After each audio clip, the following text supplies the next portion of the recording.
Greetings! So I have a very quick little news video for you guys. I saw a few things online that I wanted to share because I thought they were interesting, so I'll get right to it.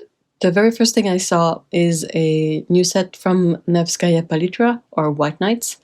They've put together a fun little palette that they named Animalistics, and it caught my attention because there's a big orange cat on the cover of the box. And it's a selection of 6 hearth hues, and then you also get 6 really vibrant colors so that you can make all the mixes you need to paint animals and cats, I guess.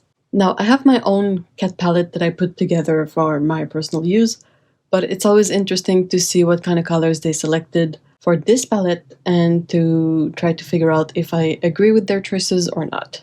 The second thing that I wanted to mention, now I know these got a very mixed reception, but I still thought that these little sets were kind of cute, if only to look at. Schminka has put together their SHA Naturals in little sets of 3 tubes of 5 milliliters, themed around the elements of air, water, earth, and fire. I just thought that these look good. I know the paints are a hit for some people and a miss for some people, but still, these are pretty. The next 2 things I will mention are somewhat related, in the sense that apparently this trend of creating very granulating colors continues, and now we're seeing the release of Wholebinds super granulating colors and mixes in North America. They made a post on Instagram that basically said that the new granulating colors have just been released in Japan, and I'm quoting, and are currently going through toxicological evaluation here in North America before being released to ensure they are certified under ASTM D4236.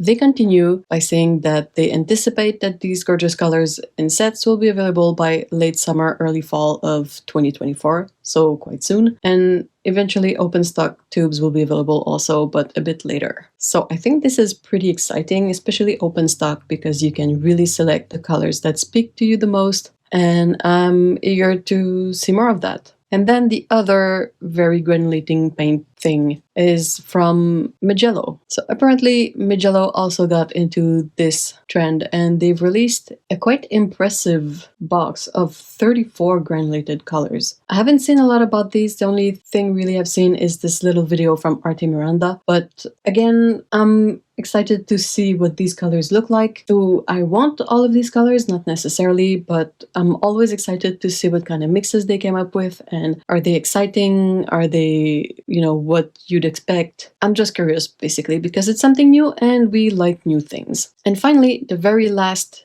little news element, it's not quite new. Like some of these things, I'm sorry to say, are not exactly super hot tea, super fresh, but still interesting in my opinion.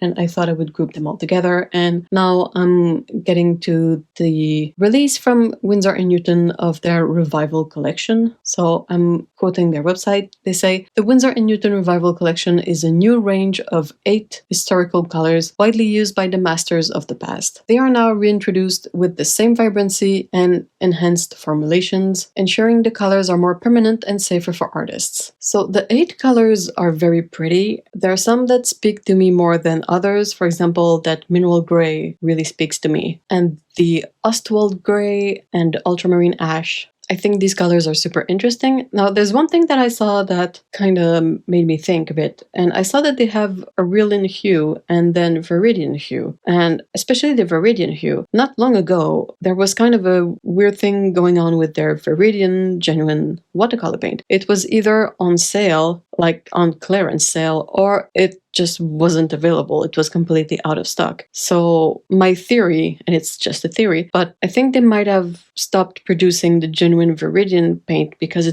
it was difficult to use. Mind you, it dried really hard and would kind of crystallize weirdly. From personal experience. So I'm thinking that perhaps they retired the genuine version and made this hue version to replace it. The hue version looks promising. It doesn't look like a simple PG7 that they named Viridian hue. So I'd be curious to try all of these revival colors. That's not doable at the moment because they're quite pricey. If you've tried any of them, your impression and your take on these colors would be really interesting to read about in the comments. And also, I would love to hear your thoughts about any of the the items and things that I've featured in this little video, let me know in the comments. And thank you so much for watching. See ya in the next one. Bye bye.